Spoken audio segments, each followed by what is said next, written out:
Hello friends, welcome back to my channel. तो आज हम रिवाइज़ करेंगे ग्रुप ऑडिट के नोट्स मैंने पहले से बना के रखे हैं और मतलब मैंने क्वेश्चन आंसर्स को ही समराइज फॉर्म के अंदर लिखा है और मैं क्वेश्चन डिस्कस करेंगे। इसके अंदर सारे कॉन्सेप्ट ऑलमोस्ट कवर हो ही जाएंगे।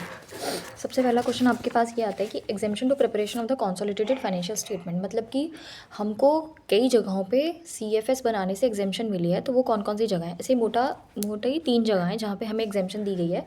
एक तो 129 subsection 3 of the companies act में हमें एग्जामिनेशन मिली है। दूसरा, हमें इंड एस में क्या एग्जामिनेशंस हैं, प्लस हमें एएस में क्या एग्जामिनेशन है, एएस 21 एंड इंड एएस 110 और कंपनीज एक्ट का 129 सबसेक्शन 3। तो सबसे पहले एज़ पर कंपनीज एक्ट की बात कर लेते हैं। जब हम कंपनीज एक्ट में जाते हैं तो उसमें बोला गया है कि कब कब आपको सीएफएस प्रिपेयर नहीं करना है if it is a wholly owned subsidiary. मान लो आप जो हो, आपकी एक होली ओन, आप एक खुद ही होली ओन सब्सिडरी हो किसी की, या पार्टली ओन सब्सिडरी भी हो, तो आपको नहीं करना, क्योंकि आपकी जो अल्टीमेट होल्डिंग होगी वो कर रही है कंसोलिडेट, तो कोई प्रॉब्लम नहीं है। दूसरे, और इसमें एक चीज़ होती है, मतलब जब आप इसका आंसर लिखेंगे तो पूरी लाइन लिखना, it is a wholly owned subsidiary और a partly owned subsidiary plus all the members, all members plus वो मेंबर जिनको भी वोटिंग के लिए एंटाइटल्ड नहीं है, मतलब जो भी छोटे लोग होते हैं उनसे हमने राइट रिटन में एक इंटीमेशन ले लिया है कि वो किसी भी तरीके से ऑब्जेक्ट नहीं करेंगे इस चीज़ को। ठीक है, do not object to the company not presented CFS, ना प्रेजेंट करने की वजह से वो किसी भी तरह का ऑब्जेक्शन नहीं लाएंगे, ये हम बता देंगे उस पॉइंट में। मतलब एक पॉइंट में पूरा देखो, ऑडिट के अंदर बेसिकली आपको आंसर ही अच्छी तरीके से फ्रेम करना है, आपके आंसर के ही मार्क्स हैं।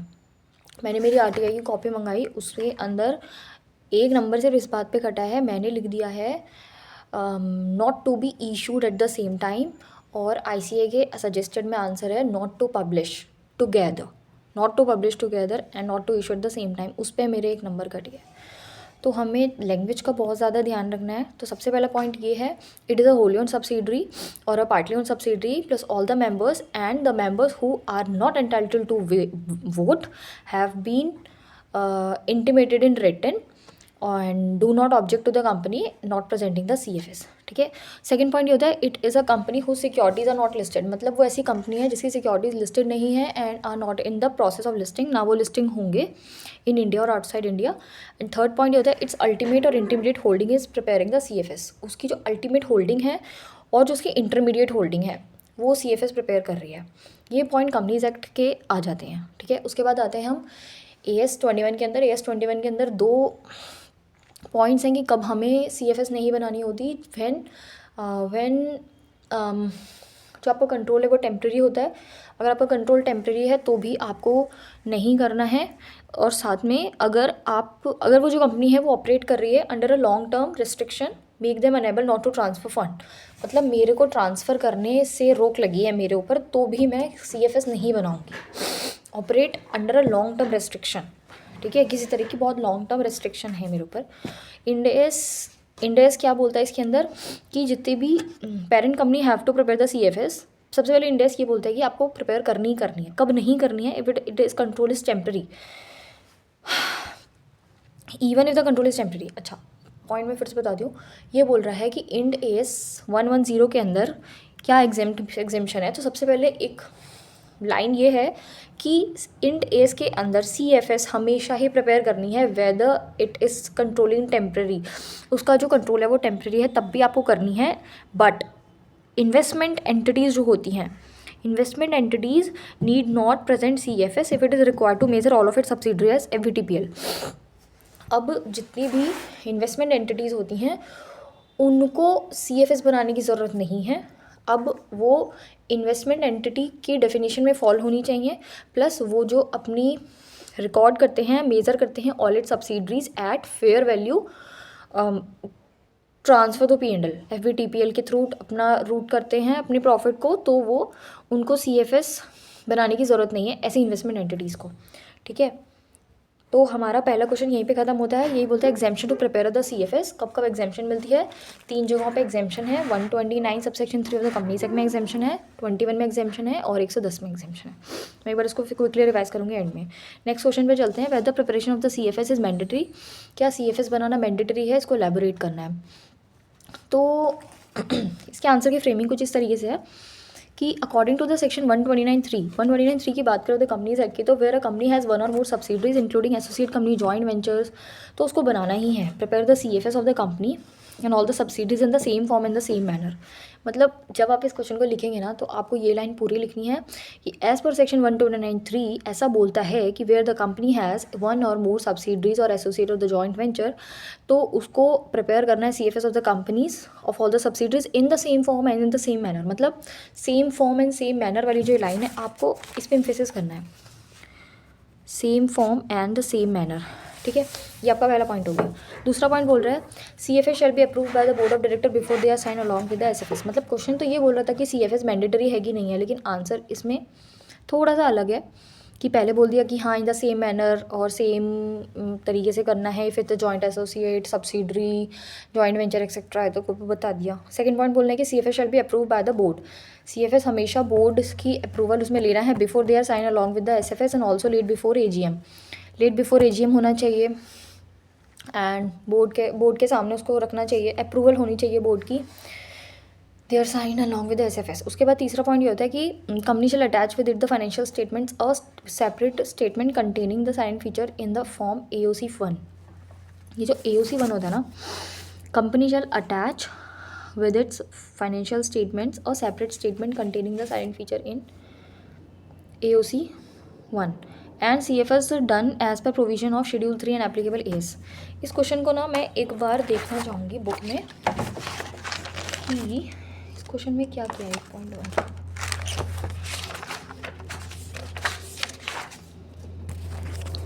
देखो, सबसे पहला क्वेश्चन तो यही है एप्लीकेबिलिटी के ऊपर, प्रिपरेशन इज मैंडेटरी और नॉट। हाँ, if yes please elaborate on this. Approve by the board, हाँ इसका आंसर बिल्कुल यही है।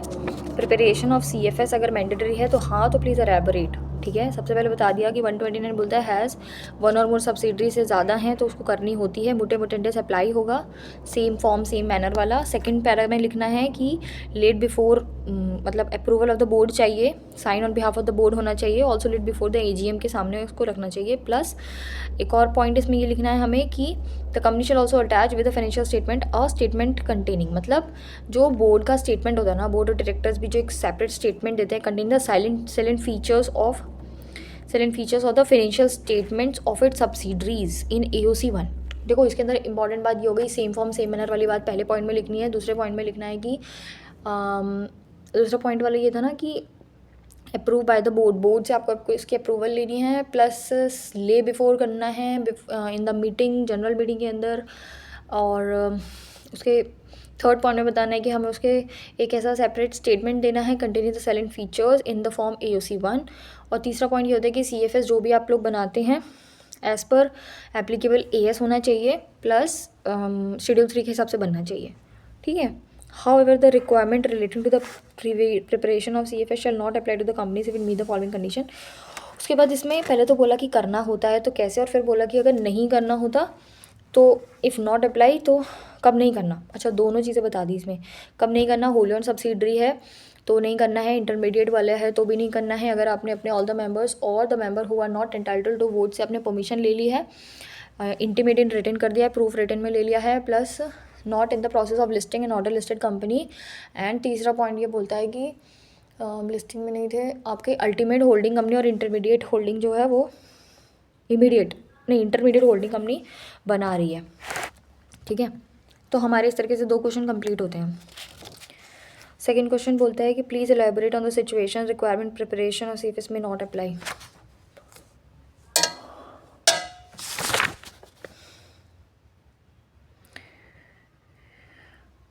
इसमें ये नहीं लिखा कि एज पर कंपनीज एक्ट है कि नहीं, लेकिन फिर भी इन्होंने सिर्फ एक को ही डिफाइन किया है, नो एक्सक्लूजन फ्रॉम CFS।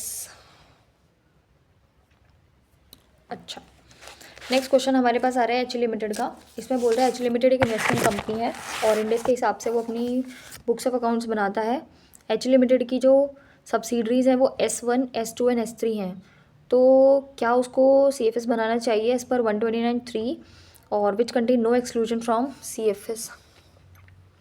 एक बार मैं क्वेश्चन भी पढ़ लेती हूँ। When checking the investment schedule of the company and issue cropped as to whether there would arise any need to consolidate with whose H limited in accordance with this, which contain no exclusion from CFS unless the issue involving give your answer. पहले हम इस question को ही समझ लेते हैं। H limited एक investment company है, पहले ही बता दिया इन्वेस्टमेंट कंपनी है। फाइनेंशियल स्टेटमेंट अकॉर्डिंग विद इंडेस, इंडेस के हिसाब से तो भाई आपको एक्सक्लूजन है ना, एज पर 110 के अंदर एक्सक्लूजन है। Which contain no exclusion from CFS, ऐसा क्यों बोल रहा है ये? The company is not required to prepare limited investment company preparing this respectively investing in view of the provision discussed in that the company is not required to prepare, however the compliances of the companies act shall be sufficient. तो schedule 3 के हिसाब से बनाया है। Thus it can be concluded that ultimate authority on the CFS is AS or Indias is prepared by the law, and if they give some exemption it should be followed. If out of the exemption some subsidiaries are not consolidated, then list should be disclosed in notes to account with reason. तो हमारा जो H limited वाला था, इसमें पहले question में तो ये बताया है कि वो एक इन्वेस्टमेंट कंपनी है और वो इंडेस के हिसाब से फॉलो करती है। तो आप बताइए कि कंपनीज़ एक्ट के में क्या बोला गया है ना। तो पहले बता दो कि कंपनीज़ एक्ट मतलब कि 129 सबसेक्शन 3 के अंदर क्या बोला गया है, वो सब बता दो। कि जॉइंट वेंचर होती है, ये सब मिलके होती हैं, तो हमें कंसोलिडेट करना पड़ता है as in the same form and the same manner, ये सारी बात बता दो। एज़ पर शेड्यूल 3 के हिसाब से बनाना पड़ता है, ये बता दो। उसके बाद में ये बता दो कि अगर आपका इंडेस एप्लीकेबल है और इट्स एन इन्वेस्टमेंट कंपनी, तो फिर आपको एग्जेम्पशन मिलती है, वो डिफाइन कर दो इसमें। इन अकॉर्डेंस विद 110 बता दिया। इन्वेस्टमेंट एंटिटी है तो नहीं करना होता, ये बता दो। और फिर इन्वेस्टमेंट एंटिटी की डेफिनेशन बता दो। An investment entity is an entity the define the investment entity जो कि ऑब्टेन करती है funds from one or more of the investor, obtain करती है fund from one or more of the investors से फंड कलेक्ट करते हैं for the purpose of providing Dooj investors with the investment right management services.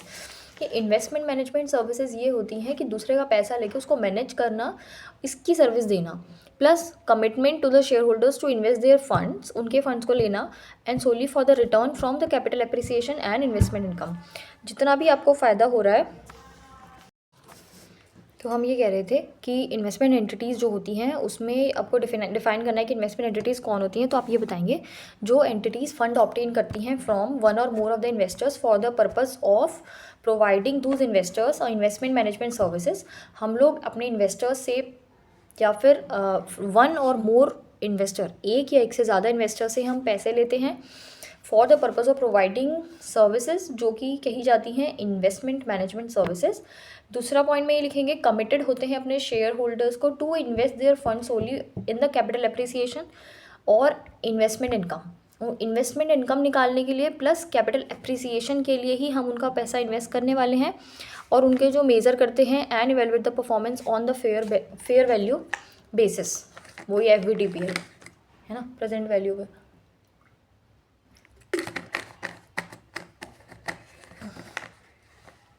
तो हमने investment entity बता दी। अब last में कंक्लूजन में लिखना है in view of the above discussion in Ind AS 110 the company is not required to prepare the CFS, however for the companies of the companies rule it shall be sufficient if the company complies with the CFS provided in schedule 3 of the act. पहले ही बोल रहा है कि यार वो एक investment company है, प्रिपेयर करता है अकॉर्डिंग विद इंडेस, पता नहीं है आखिरी में क्यों दिया है। हम लोग नेक्स्ट क्वेश्चन पे चलते हैं। नेक्स्ट क्वेश्चन बोल रहा है कि M&B इन्वेस्टमेंट कंपनी है, CFS बनाना चाहिए या नहीं। वाह, बढ़िया सवाल एकदम।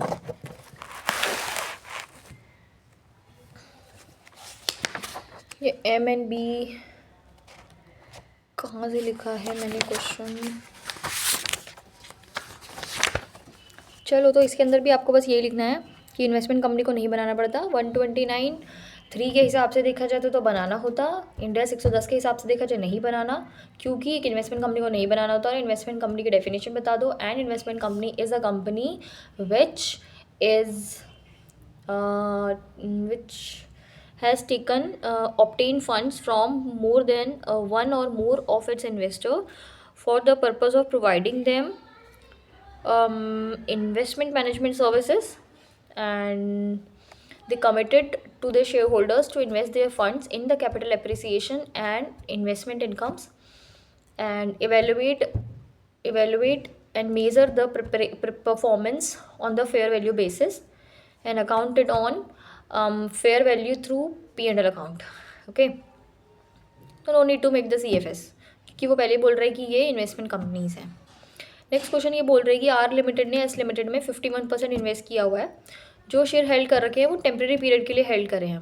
तो क्या CFS में एस लिमिटेड को ऐड करना चाहिए? देखो 110 के हिसाब से तो टेम्प्रेरी कंट्रोल जैसा कुछ कॉन्सेप्ट होता ही नहीं है, तो आपको कर लेना चाहिए. लेकिन consolidation of an investee shall begin from the date of investor obtain the control. However as per 129(3) के हिसाब से देखा जाए, not require if there is a temporary control, है ना.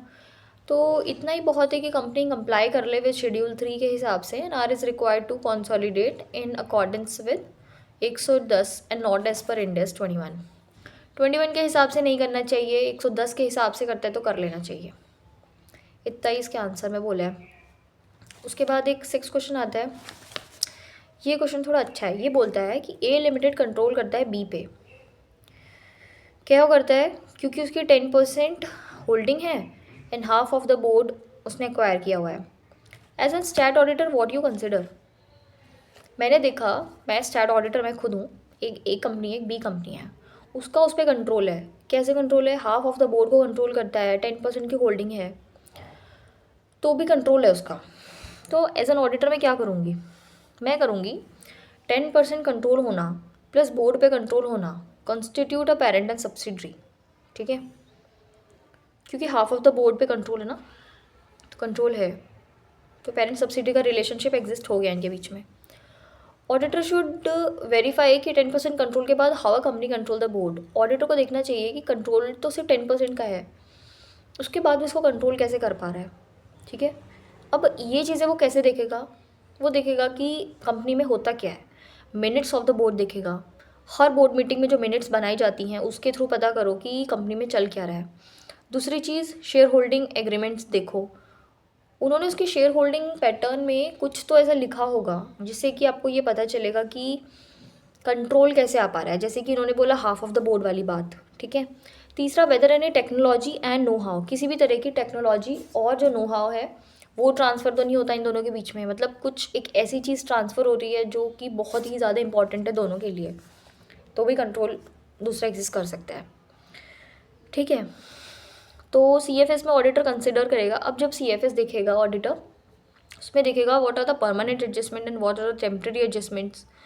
ठीक है, अब परमानेंट एडजस्टमेंट्स देखना भी इम्पॉर्टेंट है कि वो वर्किंग ठीक से हो रही है कि नहीं, एंड टेम्प्रेरी एडजस्टमेंट्स भी देखना इंपॉर्टेंट है.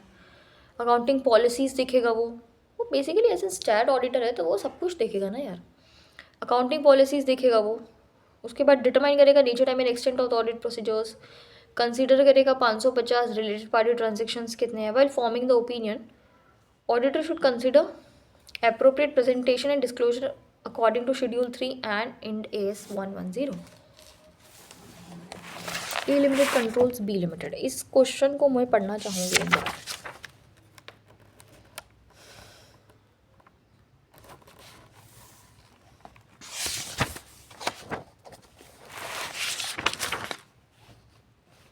भैया इनमें तो ये क्वेश्चन ही नहीं है.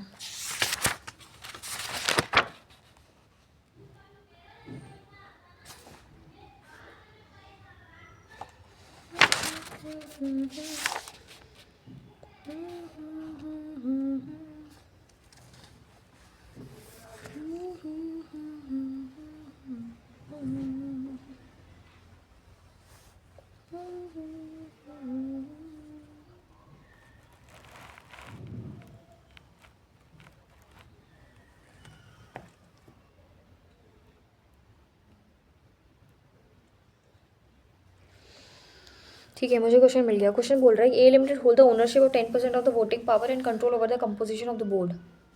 While planning the stat auditor of A Limited, what factors would be considered by you as a stat auditor of A Limited for the audit its consolidated financial statement prepared in Ind AS? तो 10% of the voting power होता है, तो A Limited consider as a parent of B, therefore it would be constitute it would consolidate B limited in its CFS as a subsidiary. Verify करेगा management assessment of having control किस तरीके से किया हुआ है, मिनट्स देखेगा, ये देखेगा 110 के हिसाब से properly authorise by management of the parent देखेगा, कंसोलिडेट एडजस्टमेंट्स देखेगा, नेचर टाइम एंड एक्सटेंट देखेगा, 550 देखेगा। ये क्वेश्चन थोड़ा सा हटके है, इसके अंदर ऑडिट प्रोसीजर्स वाली बात आ गई कि क्वेश्चन में बोल रहा है कि what factors considered by you as a stat auditor for audit of CFS preparing under as per Ind AS उसने खुद ही बोल दिया इंडेस के हिसाब से हो रहा है तो कैसे करना है। आइडेंटिफाई करो the related party transaction and the transaction have been appropriately accounted for disclosure in accordance with Ind AS 110 and schedule 3। ठीक है, तो क्या क्या बताएंगे आप बताएंगे कि हम सबसे पहले एज एन ऑडिटर मैं ये वेरीफाई करूँगी कि 10% कंट्रोल के साथ में उसने उस पर कंट्रोल हासिल कैसे किया। ठीक है, और उनके बीच में अगर कंट्रोल वो खुद ही बोल रहे हैं तो पेरेंट सब्सिडी का रिलेशनशिप आ गया तो उसको कंसोलिडेट करना है। जब कंसोलिडेट करना है तो वेरीफाई करेगा 10% कंट्रोल के बाद कैसे कंट्रोल आ गया है। तो बोर्ड ऑफ डायरेक्टर्स,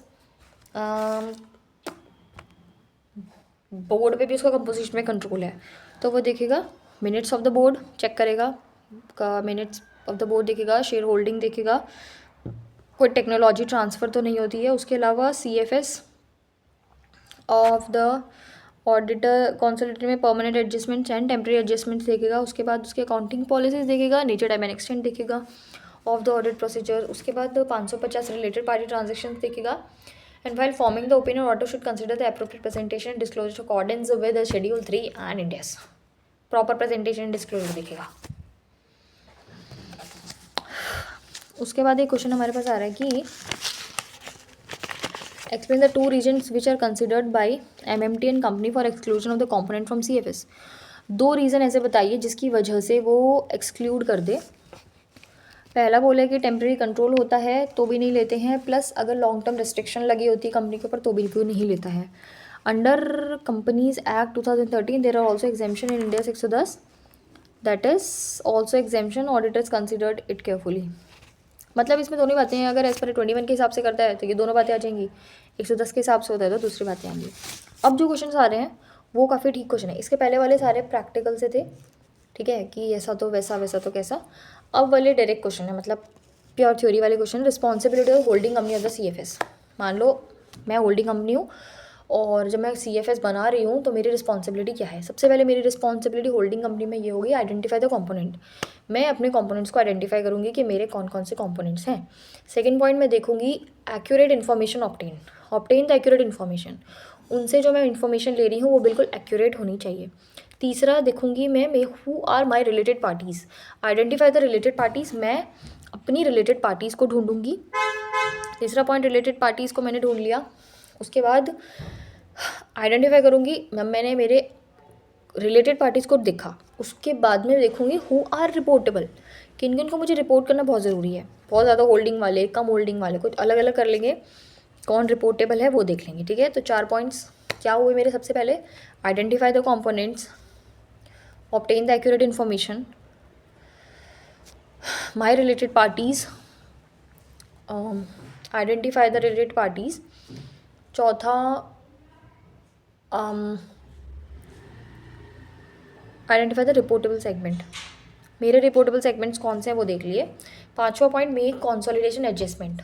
मेरे को जब मुझे यहाँ तक पता चल गया कौन से मेरे रिपोर्टेबल हैं, कौन से मुझे कंसोलिडेट करने हैं, उसके बाद मैं देखूँगी मेरे कंसोलिडेटेड एडजस्टमेंट्स करेंगे हम। ठीक है, मेक कंसोलिडेशन एडजस्टमेंट कर दिया, हार्मोनाइजेशन ऑफ अकाउंटिंग पॉलिसीज़, उसके बाद गैप कन्वर्जन की ज़रूरत है तो वो देखेंगे, एंड रिलेटेड पार्टी ट्रांजेक्शंस। इन दोनों पॉइंट्स को आप साथ में लिख सकते हो। रिलेटेड पार्टीज़ आपने आइडेंटिफाई करे and identify the related party transactions, ये दोनों पॉइंट्स काफ़ी सिमिलर हैं। तो इसमें आते हैं 8 पॉइंट, आपको एग्जाम में लिखने आएंगे तो आप फ्लो में, मतलब मुझे लगता है कि 2-3 तो खुद ही याद रहेंगे, गैप कन्वर्जन, हार्मोनाइजेशन, है ना, ये दोनों याद रहेंगे। ऑब्टेन इन्फॉर्मेशन वाला याद रहेगा, प्लस आइडेंटिफाई द कंपोनेंट ये याद रहना है। रिलेटेड पार्टीज़ देखो, रिलेटेड पार्टी ट्रांजेक्शन देखो, ये पॉइंट भी याद रहना है। ठीक, कंपोनेंट को देख लिया, एक्यूरेट इन्फॉर्मेशन ले ली, रिलेटेड पार्टीज़ को देख लिया, एंड रिपोर्टेबल सेगमेंट्स देख लिया, गैप कन्वर्जन कर लिया, हार्मोनाइजेशन कर लिया, harmonisation of accounting policies, make consolidation adjustment. ये कंसोलिडेशन एडजस्टमेंट वाला पॉइंट मैं भूल जाती हूँ, कंसोलिडेशन एडजस्टमेंट एंड कन्वर्जन। ठीक है। उसके बाद एक क्वेश्चन आ रहा है कि as an auditor objective of audit of CFS क्या है। Auditors objective in audit of CFS, अगर आप CFS बनाते हैं तो ऑडिटर का ऑब्जेक्टिव क्या होना चाहिए। पहला पॉइंट था होल्डिंग कंपनी का क्या रिस्पॉन्सिबिलिटी है। दूसरा क्वेश्चन है ऑडिटर का क्या ऑब्जेक्टिव हुआ। सबसे पहले भाई मैं ही ऑडिटर हूँ, तो जब मैं CFS बनाऊँगी तो मुझे देखना है कि validate the requirement of the preparation of CFS as per applicable framework. क्या यहाँ पर CFS बनाने की रिस्पॉन्सिबिलिटी भी थी कि नहीं थी। Requirement of preparation of the CFS prepare as per applicable framework, ठीक है। दूसरा satisfy himself that the CFS prepared as per applicable FRF, validate the requirement of preparation of CFS prepare as per applicable framework, validate the requirement, पहले मैंने पता करा कि requirement थी कि नहीं। दूसरा satisfy himself that CFS prepared as per applicable FRF। आपका जो भी CFS बनाया है एप्लीकेबल FRF के हिसाब से बनाए कि नहीं, ये भी देख लिया आपने। तीसरा पॉइंट आप देखेंगे कि CFS give the true and fair view. भाई CFS तो बना लिया, वो एकदम ट्रू एंड फेयर व्यू भी दे रहा है कि नहीं दे रहा। हो सकता है नहीं दे रहा हो, तो एज एन ऑडिटर आप उसको रिपोर्ट करो। चौथा पॉइंट होता है इंक्वायरी मैटर्स 143(1) के अंदर देखो, इसमें बस ये पूछा है ऑडिटर की रिस्पॉन्सिबिलिटी, तो ऑडिटर की रिस्पॉन्सिबिलिटी में ही तो आता है, ऑडिटर की ड्यूटी में तो आता है 143 सबसेक्शन 1। तो इंक्वायरी मैटर्स कर दी 143(1) के। उसके बाद आता है रिपोर्ट देनी है आपको 143(3) read with rule 11 of the companies act, ठीक है। ये भी पॉइंट मतलब याद करने वाला है। उसके बाद में एक क्वेश्चन आता है, ये क्वेश्चन बहुत ही रट्टू क्वेश्चन है, ये मटीरियलिटी कंसिडरेशन वाला। Describe the relevance of the SA 600 in CFS के अंदर 600 का बहुत बड़ा रोल है using the work of the another auditor, क्योंकि हम पेरेंट होते हैं और हम कंपोनेंट्स के ऑडिटर का काम को जैसे का तैसा उठा लेते हैं। तो मटीरियलिटी कंसिडरेशन इसमें क्या ध्यान में रखना चाहिए। जो प्रिंसिपल ऑडिटर होता है ना, उसको कंसिडर करना चाहिए SA 600 if you decided to use of the work of the another auditor in relation to the audit of CFS। अगर आपको दूसरे का काम इस्तेमाल करना है तो आपको SA 600 ध्यान में रखना ही पड़ेगा। In carrying out the audit of standalone financial statements, the computation of the materiality for the purpose of issuing an opinion on the standalone financial statement in each of the component would be done component wise and standalone wise. In determining the materiality, auditor consider, जब आप materiality consider करेंगे as an auditor आप ये देखेंगे compute the materiality as a whole for the group. पहली चीज़ तो आप पूरे ग्रुप के लिए मटीरियलिटी क्या है वो सेट करेंगे। डिटरमाइन करेंगे वेदर कंपोनेंट का जो financial statements are material to the group. Financial statements जो उस कंपोनेंट के हैं क्या वो मटेरियल है ग्रुप के लिए। ग्रुप लेवल पे मटेरियल क्या है और कंपोनेंट क्या मटेरियल है ग्रुप के लिए। बहुत ही इंटरचेंज वर्ड्स हैं पर आपको ये रटना पड़ेगा। उसके बाद में determine the materiality for each component, हर कंपोनेंट की अपनी खुद की मटीरियलिटी क्या है ये पता करना पड़ेगा। And obtain the certain confirmations independently होगा कन्फर्मेशन इंडिपेंडेंटली। 2 मिनट दीजिए, मटीरियलिटी वाला क्वेश्चन देखती हूँ।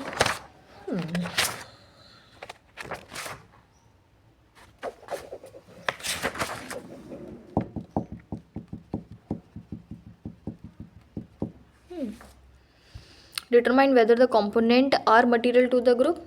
और लास्ट पॉइंट भी है obtain certain confirmations while considering the observation the component auditor in his report on the standalone financial statement the parent auditor should comply with the requirement। इतना ये तो पॉइंट ही ना है जो मैं लिख के बैठी हूँ, सर्टेन कन्फर्मेशन।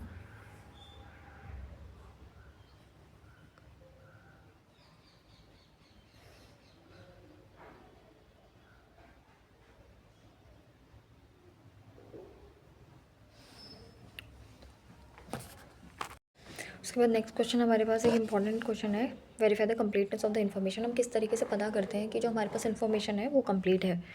कंपोनेंट की जो इन्फॉर्मेशन हमारे पास आई है एज एन ऑडिटर पता करेंगे वो कंप्लीट है। सबसे पहले हम रिव्यू करेंगे कि पेरेंट का क्या प्रोसीजर है, वो किस तरीके से इन्फॉर्मेशन लेता है टू वेरीफाई द कंपोनेंट। अपने कंपोनेंट को वो कैसे वेरीफाई करता है, ठीक है। वो वेरीफाई करने के बाद में हम मैनेजमेंट से इन्फॉर्मेशन लेंगे, इंक्वायरी करेंगे विद द मैनेजमेंट। इसका एक मेमोरी टेक्निक है, इसका पीजी वर्क, ठीक है। आई फॉर इंक्वायरी और S for statutory records of the parent. हम जो स्टैट्यूटरी रिकॉर्ड्स होते हैं, स्टैट्यूटरी रिकॉर्ड्स ऑफ पेरेंट से भी पता कर सकते हैं completeness of the information. See for change in the share holding, review the changes in the share holding pattern. मान लीजिए रिव्यू करेंगे change in the share holding pattern.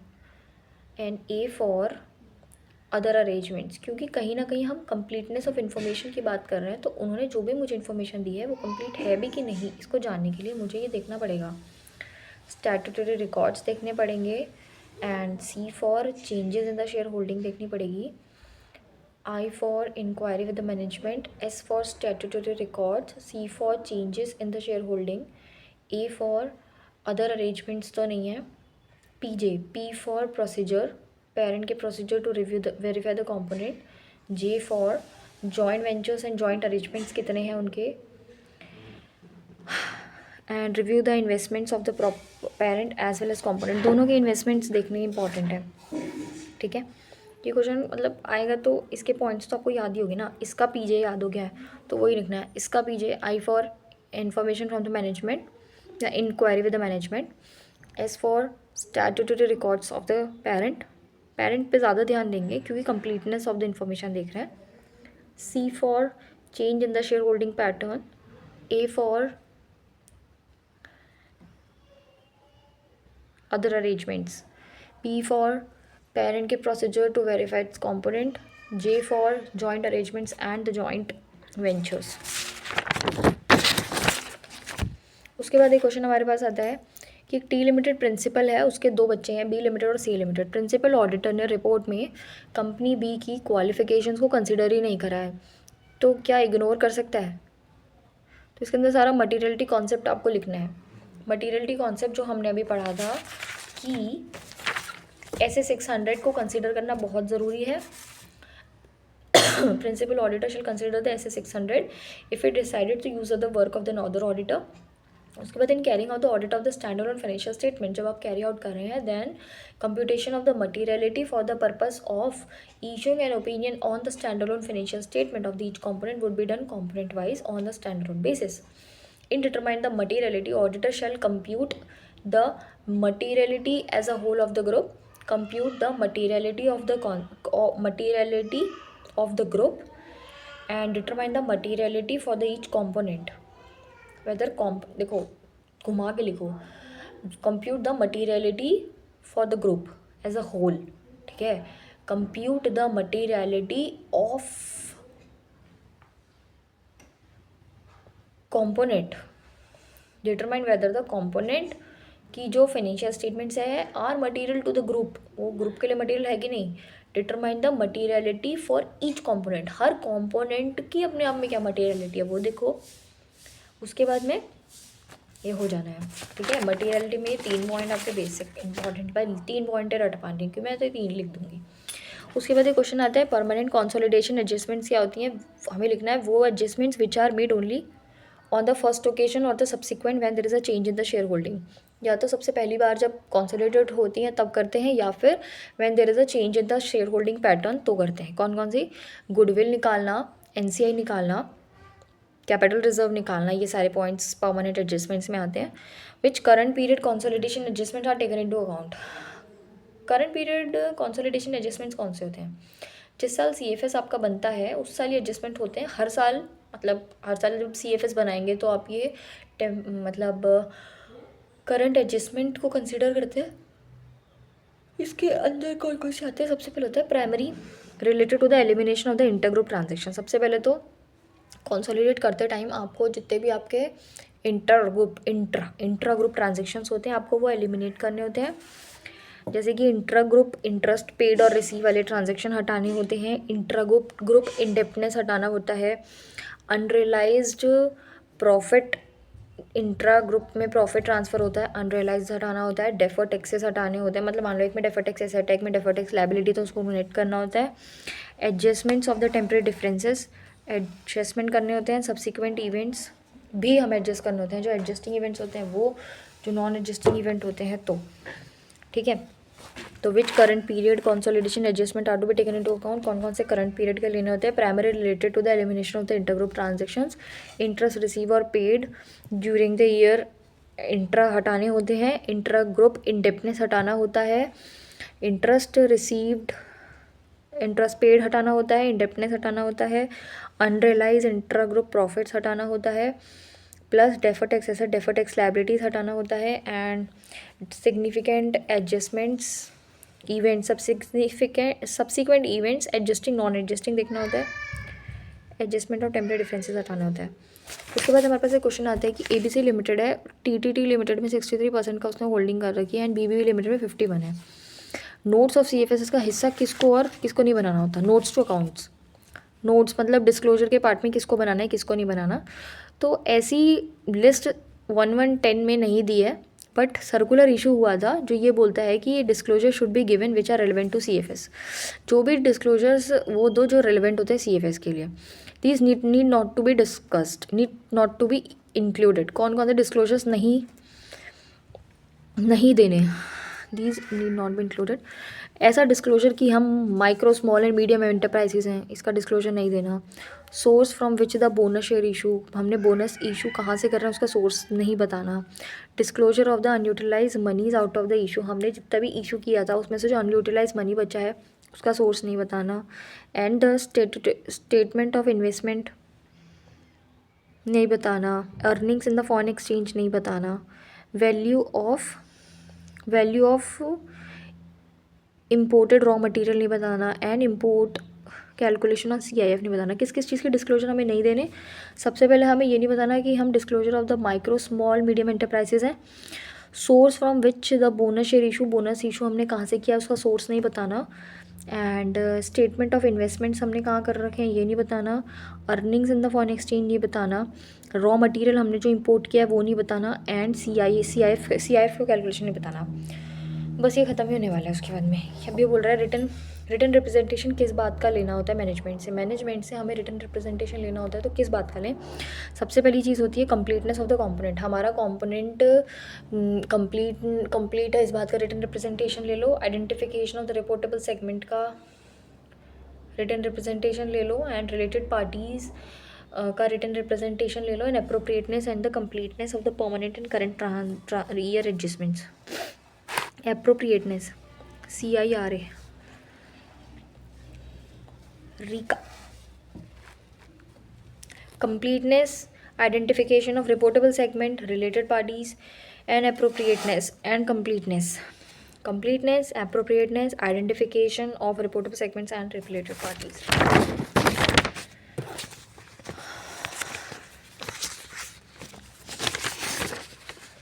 एक वो बड़ा वाला क्वेश्चन डिस्क्लोजर वाला पार्ट का इंपॉर्टेंट है। Changes in the status of the component. Audit plan for the audit of CFS under the group, understand the accounting extent. एक question important बचा है उसको मैं डिस्कस कर लूँगी।